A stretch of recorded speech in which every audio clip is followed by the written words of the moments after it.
तामुलपुर जिल्लानि सिङाव थानाय गणेशनि 1 नं बालाबारि लाइमोन आफादा मेट्रिक आरो जौसिन थाखोआव उथ्रिनाय गुनगोनां फरायसाफोरखौ मोनसे मेहेरगोनां हाबाफारिनि गेजेरजों बरायो। बे मेहेरगोनां हाबाफारिखौ सामलायो 1 नं बालाबारि गामिनि गामि सामलाय आफादनि गाहाय नेहाथारि जितेन बर' बिथाङा। बे मेहेरगोनां हाबाफारियाव गाहाय आलासि महरै बाहागो लायो बड'लेण्ड डिजिटेल खौरांगिरि आफादनि आफादगिरि हांगामा नार्जारिया। बिथां नार्जारिया गावनि बिबुंथिनि गेजेरजों फरायसाफोरखौ थांखिना गासै फरायसाफोरखौ गावनि थांखिखौ जाफुंसार होनायजों लोगोसे साफा साफा गुन गोनां मानसि जानो थाखाय खावलायो। 1 नं बालाबारि गामिनिफ्राय 5 फरायसा मेट्रिक आरो 9 फरायसाया जौसिन थाखोनि आनजादखौ 1थि थाखोआव उथ्रियो।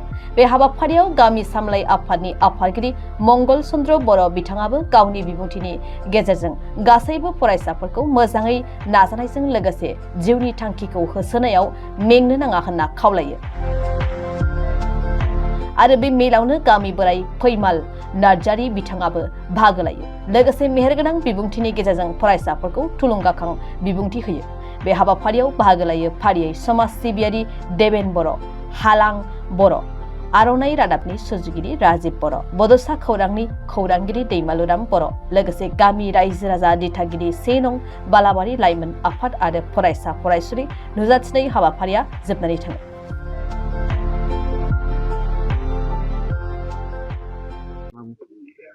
गिबियावनो आं गासैखौबो खुलुमबाय। दिनै 1 नं बालाबारिनि लाइमोन आफादफोरा जि माने हाबाफारि लादों ससाकै बियो गोजोनथाव।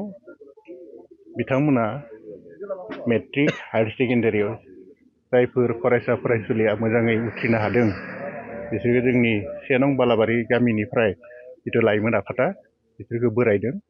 बिनि थाखाय आं गिबियावनो 1 नं बालाबारिनि लाइमोन आफादफोरखौ आं साबायखर बावदों।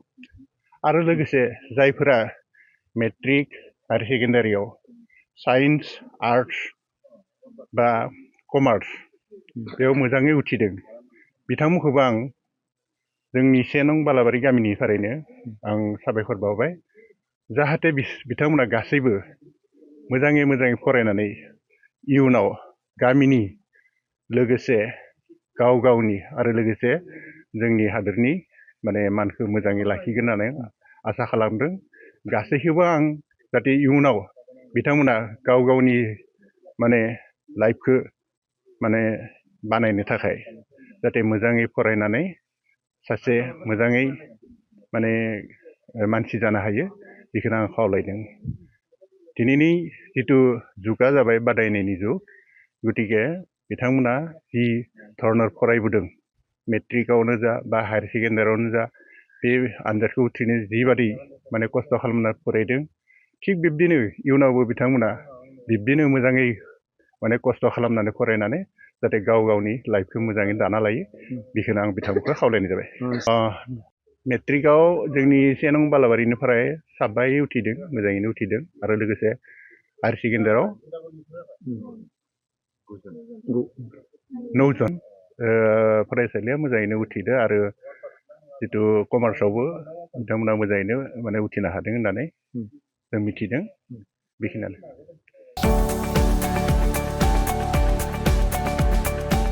गुन गोनां गोजौ सोलोंथाइ लानो गोसो जानाय फरायसाफोरनि थाखाय मोनसे फोसावथाय। फरायसाफोरनो गुन गोनां गोजौ सोलोंथाइ होनायनि मोजां खाबु लानानै फैदों रुनिकाटानि UN एकाडेमिया।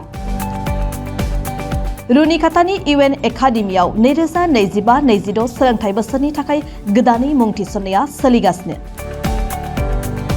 चिरां जिल्लानि रुनिकाटायाव थानाय UN एकाडेमिया देग्लायनिफ्राय HS फार्स्ट इयारनि सोलोंथाइ होनायखौ जागायबाय। बे एकाडेमियाव आर्ट्स स्ट्रिमाव 11 थाखो एबा HS फार्स्ट इयारनि गोदानै मुं थिसननाया दासान्दि सोलिगासिनो दं।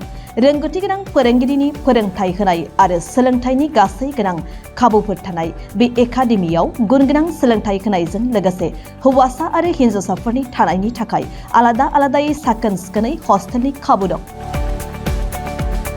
गोसो गोनां फरायसाफोरा रुनिकातानि इउएन एकाडेमियाव G1 थाखोनि थाखाय मुं थिसनोब्ला दानिफ्रायनो मुं थिसनलाय बिलाइखौ लानानै मुं थिसननो हासिगोन आरो बे एकाडेमियाव मुं थिसननायनि बागै आबुं बाथ्राखौ मिन्थिनोब्ला 9706177397 नङाब्ला 9101444619 मबाइल नम्बराव थोंजों फोनांजाब खालामनो हागोन।